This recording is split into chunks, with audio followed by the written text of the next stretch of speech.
Hi! నేను మీ రమేష్. ఇవాళ మనము రెగ్యులర్‌గా రియల్ టైమ్‌లో ఎదురయ్యే సమస్యని వీబీఏ ద్వారా ఎలా సాల్వ్ చేసుకోవచ్చో చూద్దామండి. ఓకేనా? సో, ఇక్కడొచ్చేసి ఒక చిన్న ప్రాబ్లమ్ ఏంటంటే మా ఫ్రెండ్ రెగ్యులర్‌గా ఒక డేటాతోని వర్క్ చేస్తుంటాడు. సో, ఆ డేటాతోని వర్క్ చేసినప్పుడు అతనికి ప్రాబ్లమ్ ఏంటంటే డైలీ ఈ సేమ్ సెల్స్ ఉంటాయి కదండీ! వీటిని మెర్జ్ చేస్తూ ఉండాలనమాట. కొన్నిటికి ఎక్కువగా మెర్జ్ చేస్తూ వస్తాయన్నమాట ప్రాబ్లమ్స్. సో, మెర్జ్ చేస్తూ ఒక్కొక్కటి మెర్జ్ చేయాలంటే చాలా కష్టం కదా! చాలా టైం పడుతుంది కదా! సో ఒక థౌసండ్స్ ఆఫ్ సెల్ ఉన్నాయనుకో, ఇక్కడ 3, 4 ఉన్నాయంటే okay. So thousands of cell ఉన్నప్పుడు వాటన్నిటిని మెర్జ్ చేయడం చాలా కష్టం కదా!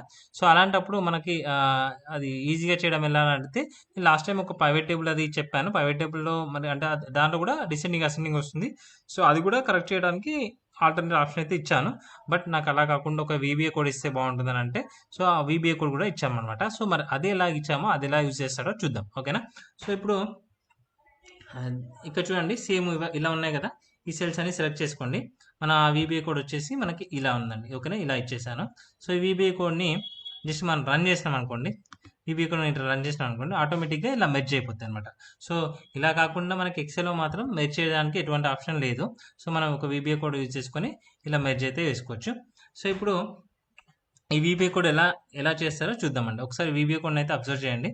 So sub merge cells for each అనే లూప్ ఉంది. If for each, if end if next అనే లూప్ అనమాట ఇది. ఓకేనా?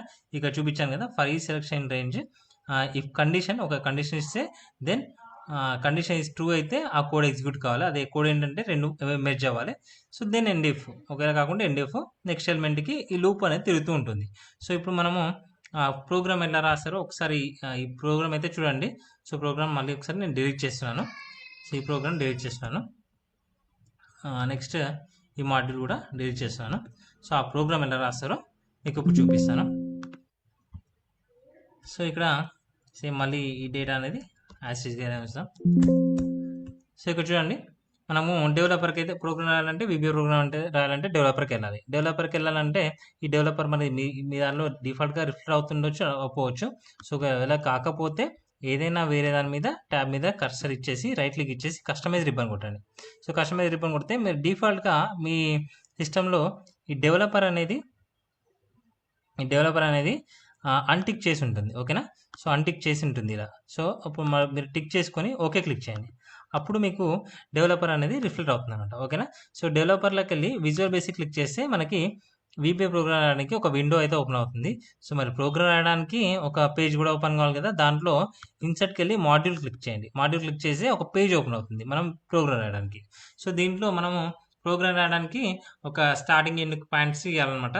సో స్టార్టింగ్ పాయింట్ నేను సబ్ అని ఇస్తున్నాను. అంటే సబ్ ప్రొసీజర్ ఇది. సో మీకు ప్రీవియస్ మ్యాక్రో గురించి చెప్పినప్పుడు నేను సబ్ ప్రొసీజర్ గురించి, ఫంక్షన్ ప్రొసీజర్ గురించి చెప్పాను. సో ఇదైతే సబ్ ప్రొసీజర్. సబ్ ప్రొసీజర్లో మనకు సబ్ అని ఇచ్చేసి ఒక నేమ్ ఇవ్వాలి. ఓకేనా? సో నేమ్ ఇవ్వాలి.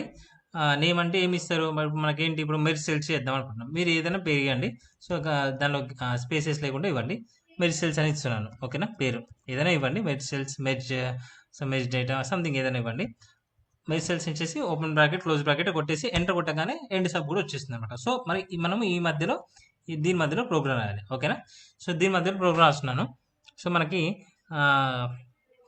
ప్రోగ్రామ్ ఎలా, మనకు ఒక ఆబ్జెక్ట్, ఒక ఎలిమెంట్ అనేది కావాలి కదా. ఇప్పుడు ఎలిమెంట్ అనేది మనం డిఫైన్ చేస్తాం. అంటే ఇప్పుడు నేను ఈ సెలక్షన్లో ఈ రేంజ్ అంటే ఇది ఒక సెల్ అంటే ఈ సెల్ని ఒక డిఫైన్ చేయాలి ఏంటిది అనేది ఒకటి. సో మనం చెప్పేది డిమ్ అంటే డిఫైన్ చేస్తాం అన్నమాట. డిమ్ ఆర్ఎన్జి కాకుండా సెల్ కాకుండా ఏదో ఒకటి ఆర్ఎన్జి అని ఇద్దాం. రేంజ్ అని అన్నట్టుగా డిమ్ ఆర్ఎన్జి యాజ్ రేంజ్. ఓకేనా? అంటే ఈ ఎలిమెంట్ అనేది ఒక రేంజ్ అనమాట. ఓకేనా? సో ఇది ఈ C8 అనేది ఒక రేంజ్ అనమాట. C9 అనేది ఒక రేంజ్. అంటే మన ప్రతి సెలక్షన్లో ప్రతిదీ, అంటే మన సెలక్షన్లో ప్రతి ఒక్కొక్క చిన్న సెల్ ఒక రేంజ్ అన్నట్టు. ఓకేనా? సో ఇప్పుడు మనం ఇవి రెండు కలిపి కూడా ఇవి రెండు మెర్జ్ అయినప్పుడు అది ఒక రేంజ్ అవుతుంది కదా. సో అందుకని మనం ఫర్ ఈచ్ సెలక్షన్ అది డిమ్ రేంజ్ ఆర్ఎన్జీ అనేది ఒక ఎలిమెంట్ని డిఫైన్ చేసినాను. ఓకేనా? సో ఇప్పుడు మనం లూప్ రాద్దాం. లూప్ అనేది ఫర్ ఈచ్ ఇదేంటి రేంజ్ కదా. ఈ రేంజ్ ఆర్ఎన్జీ అనేది ఫర్ ఈచ్ ఆర్ఎన్జీ ఇన్ దేంట్లో సెలక్షన్లో మనం సెలక్షన్ చేసుకున్న దాంట్లో. ఓకే, ఇది మన లూపు. దాని తర్వాత ఏం వస్తుంది, ఈ లూప్లో for each selection range if condition వస్తుంది. సరే ఇఫ్ కండిషన్ ఏంటి, ఇది ఈక్వల్ టు ఇది అయితే అంటే ఇదంటే ఆర్ఎన్జి, ఇదంటే ఆర్ఎన్జి కన్నా దాని తర్వాత రో అంటే ఇఫ్ ఆర్ఎన్జి అంటే ఇది సెల్, బట్ ఆర్ఎన్జి లోపల నా వాల్యూ కావాలి కదా. సో ఆర్ఎన్జి డాట్ వాల్యూ అంటే ఆర్ఎన్జి వాల్యూ అంటే సెల్లో ఉన్న value equal to RNG dot offset అంటే ఒక రో కిందకి జరగాలి కదా, ఆర్ఎన్జి ఆఫ్సెట్ 1,0. ఓకేనా. సో ఇంతకుముందు మీరు ఆఫ్సెట్ గురించి చెప్పాను. సో అదైతే చూడండి, ఆఫ్సెట్ అంటే మన ఒక దగ్గర నుంచి వెళ్ళి ఒక రో కిందకి జరిగింది, ఒక కాలం పక్క జరిగింది అని అంటుంది కదా. ఇది రో ఒక కిందకి జరిగింది అన్నట్టు, 0 కాలం పక్క జరిగింది అనమాట. అంటే కిందకు ఒకటే రో జరిగింది కాబట్టి రోను 1 ఇచ్చాను అనమాట. ఓకేనా. ఆర్ఎన్జి ఆఫ్సెట్ డాట్ వాల్యూ అంటే దాని కింద సెల్, ఒక రో కింద జరిగింది కాబట్టి ఈ సెల్ అంటే C8 ఈక్వల్ C9 అన్నట్టు. అంటే మళ్ళీ నెక్స్ట్ మళ్ళీ C9 ఈక్వల్ టు C10 అట్లా ప్రతి సెలక్షన్లో ప్రతి వాల్యూని చెక్ చేస్తుంది లూప్లో. So RNG dot value offset dot value same అయితే అండ్ ఇంకోటి ఆటోమేటిక్గా ఇక్కడ ఒకవేళ రెండు సేమ్ అయితే దెన్ ఏం రాయొచ్చు, ఈ రేంజ్ అంటే ఈ రెండు సెల్స్ మెర్జ్ కావాలి కదా. ఈ రెండు సెల్స్ని ఎలా డిఫైన్ చేయొచ్చు, అదొక రేంజ్ అవుతుంది.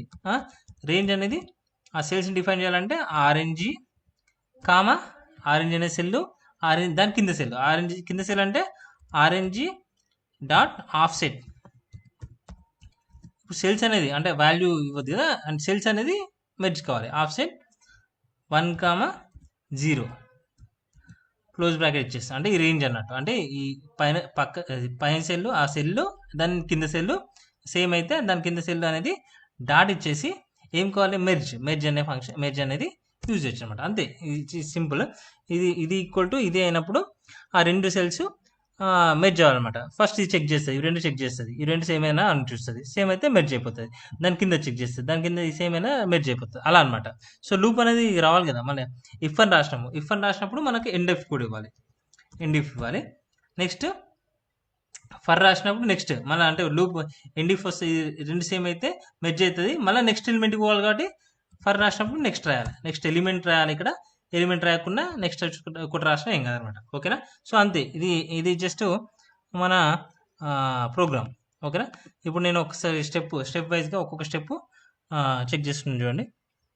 F8 కొడితే ఒక్కొక్క స్టెప్ రన్ అవుతుంటుంది. So for each range in selection, ఒక రేంజ్ సెలక్షన్ C8 ఉంది, C8లో ఉంది. ఇప్పుడు C8, C9 equal to same అయినప్పుడు C8 C9 ఏమవుతుంది, పాప అడుగుతుంది మెర్జ్ చేయాలని అడుగుతుంది. ఓకే కొట్టిన. ఓకేనా. సో మళ్ళీ ఎండ్ ఇఫ్కి వెళ్ళి అంటే మెర్జ్ అయిపోయింది, మళ్ళీ ఎండ్ ఇఫ్కి వెళ్తుంది, మళ్ళీ నెక్స్ట్ సెల్ తీసుకుంటుంది. ఇలా కాకుండా ఫస్ట్ మన ఈ సెలక్షనే మళ్ళీ సేమ్ కింద నెక్స్ట్ స్టెప్ చూద్దాం. నెక్స్ట్ వెళ్ళింది, మళ్ళీ అడుగుతుంది. సో ఇప్పుడు ఈ సెల్ చూస్తుంది, ఈ సెల్ని ఫస్ట్ నెక్స్ట్ ఈ సెల్ చూస్తుంది. కాకపోతే ఈ సెల్లే ప్రతిసారి చూడాలంటే మనం ఎండ్ ఇఫ్కి పోకుండా మళ్ళీ ఒకవేళ సేమ్ అయింది అనుకోండి, గో టు అనే ఒక ఫంక్షన్ రాస్తున్నా. అంటే ఇప్పుడు ఫస్ట్ ఈ సెల్ చూస్తుంది, ఈ సెల్ కింద సెల్ సేమ్ అని చూస్తే మెర్జ్ అయిపోతుంది. నెక్స్ట్ సెల్ చూస్తుంది, నెక్స్ట్ సెల్ చూడకుండా నీకు ఇది మెర్జ్ సేమ్ అయినప్పుడు ఇదే సెల్ మళ్ళీ కింద సెల్ సేమా అని చెప్పేసి చేయాలంటే ఎండ్ ఇఫ్కి వెళ్ళొద్దు, ఫస్టే గో టు మధ్య ఇది ట్రూ అయితే గో టు ఎక్కడికి వెళ్ళాలి, మళ్ళీ ఈ ఫర్ ఈ సెలక్షన్కి వెళ్ళాలన్నమాట. సో అలాంటప్పుడు నేను గో టు MSC ఏదో ఒకటి రాస్తాను, గో టు స్టార్ట్. ఒకవేళ ఇఫ్ కండిషన్ ఇది ఓకే అయితే గో టు ఎక్కడికి వెళ్ళాలి, స్టార్ట్కి వెళ్ళాలి. స్టార్ట్ ఎక్కడ ఉంది, ఈ స్టార్ట్ అనేది నేను ఇక్కడ మళ్ళీ మెన్షన్ చేస్తున్నా. రైట్, స్టార్ట్ అనేది మెన్షన్ చేసిన. ఇప్పుడు చూడండి, ఒకవేళ ఇఫ్ కండిషన్ ఓకే అయితే ఈ మళ్ళీ ఫర్ ఈచ్ సెలక్షన్కి వెళ్ళేసి మళ్ళీ ఈ బంజారా ఇది కింద సేమ్ అని వస్తుంది అనమాట. అప్పుడు అది మెర్జ్ అవుతుంది. ఇప్పుడు ఏమైంది, ఇది సపరేట్ మెర్జ్ అయింది కదా. అలా కాకుండా రెండు మెర్జ్ అయినప్పుడు మళ్ళీ ఇలా వెళ్తుంది అనమాట. చూడండి ఇఫ్ కండిషన్ ఇప్పుడు ఎక్కడ ఉంది, సెల్ అనేది C8 C9 కలిపి ఉంది కదా. సో ఇప్పుడు ఎండ్ ఇఫ్కి వెళ్ళిపోయింది. ఓకే, మళ్ళీ నెక్స్ట్ ఓకే, ఇప్పుడు ఈ సెల్ వెళ్ళిపోయింది కదా. సో ఇలా ఓకే, ఇలా వెళ్ళిపోతుంది అనమాట. ఓకేనా. సో ఇలా వెళ్ళిపోతుంది. కాకపోతే ఇక్కడ ఏమవుతుంది, ప్రతిసారి ఒక పాపప్ వస్తుంది. పాపప్ రాకుండా మనం ఏం చేయొచ్చు అంటే దీని కింద అప్లికేషన్ డాట్ డిస్ప్లే అలర్ట్స్ ఉంటాయి. డిస్ప్లే అలర్ట్స్ అనేది ఫాల్స్ పెట్టేసేయాలి. అంటే పాపప్ ఊకే వస్తుంది కదా మనకి, మెర్జ్ చేయాలని వస్తుంది కదా. సో అది రాకుండా మనము ఇలా చేయొచ్చు అనమాట. ఇలా చేసినప్పుడు మనం మళ్ళీ ఒకసారి రన్ చేద్దామా? రన్ చేయగానే ఆటోమేటిక్గా మనకు మెర్జ్ అయిపోయింది అనమాట. ఈ విధంగా మనకి మెర్జ్ అయిపోతుంది. ఓకేనా? సో ఈ విధంగా మనము ఒక ప్రోగ్రామ్ రాసేసి మెర్జ్ అయితే చేయొచ్చు అనమాట. Go to MSc. సో ఇప్పుడు మనకి ఇక్కడ ఏమవుతుంది, మధ్యలో స్ట్రక్ అయింది కాబట్టి సో ఇక్కడ రైట్ ఇంకొక ఇష్యూ ఏం చేసిన అంటే ఎస్కేప్ కొడుతున్నాను, ఎండ్ కొడుతున్నాను. ఎందుకు ఏమైందంటే కింద కూడా వచ్చింది, ఇక్కడ ఎంటీ సెల్ కూడా వచ్చింది. ఎందుకంటే కిందది ఎంటీ సెల్ అని చెక్ చేస్తుంది అనమాట. ఇవి రెండు మెర్జ్ అయినప్పుడు ఈ కింద ఎంటీ సెల్ అని చెక్ చేస్తుంది. కానీ ఎంటీ సెల్ని చెక్ చేయకూడదు. ఎంటీ సెల్ చెక్ చేస్తే అన్ని సెల్స్ కూడా ఎంటీ సెల్స్ అవుతాయి. అందుకని చెప్పేసి ఇక్కడ if RNG dot value equal to RNG dot offset 1,0 value and ఇంకొకటి RNG dot value not equal to empty. ఓకేనా? నాట్ ఈక్వల్ టు ఎంటీ అనేది ఒక కండిషన్ కూడా పెడదాం. అప్పుడైతేనే అది మెర్జ్ కావాలని పెట్టేస్తాం అనమాట. సో ఇప్పుడు ఇక్కడ ఇది రీచ్ చేద్దాం, మళ్ళీ తీసేసుకుందాం. సో ఇప్పుడు ఇక్కడ పేస్ట్ చేస్తున్నాను. ఇప్పుడు ఈ కోడ్ రన్ చేస్తున్నాను. ఈ కోడ్ రన్ చేయగానే ఆటోమేటిక్గా మెర్జ్ అయిపోతుంది అనమాట. ఓకేనా? మెర్జ్ అయిపోయింది. కాకపోతే సెంటర్కి అలైన్మెంట్ అది రావాలన్నా అలా చేసుకోవచ్చు. కాకపోతే ఇక్కడనే అయిపోయింది అనమాట. సో మెర్జ్ చేసిన తర్వాత మరి సెంటర్లోకి రావాలంటే బెటర్, సెంటర్లో ఉంటే ఇంకా బెటర్గా వస్తుంది కదా. సో ఇక్కడే జస్ట్ దీన్ని అక్కడ మామూలుగా అక్కడ సెంటర్ చేసుకోవచ్చు.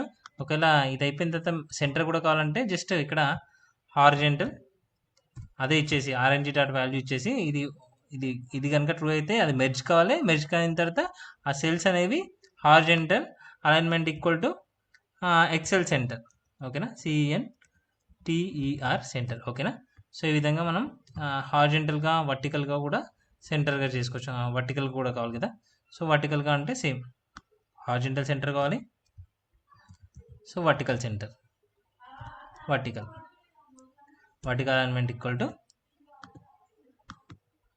XL center. ఇది రాయకుండా పర్లేదు, జస్ట్ వర్టికల్ కూడా కావాలని చెప్పడానికి నేను చేస్తున్నాను. ఓకేనా? సో ఈ విధంగా మళ్ళీ ఒక్కసారి రన్ చేద్దామా?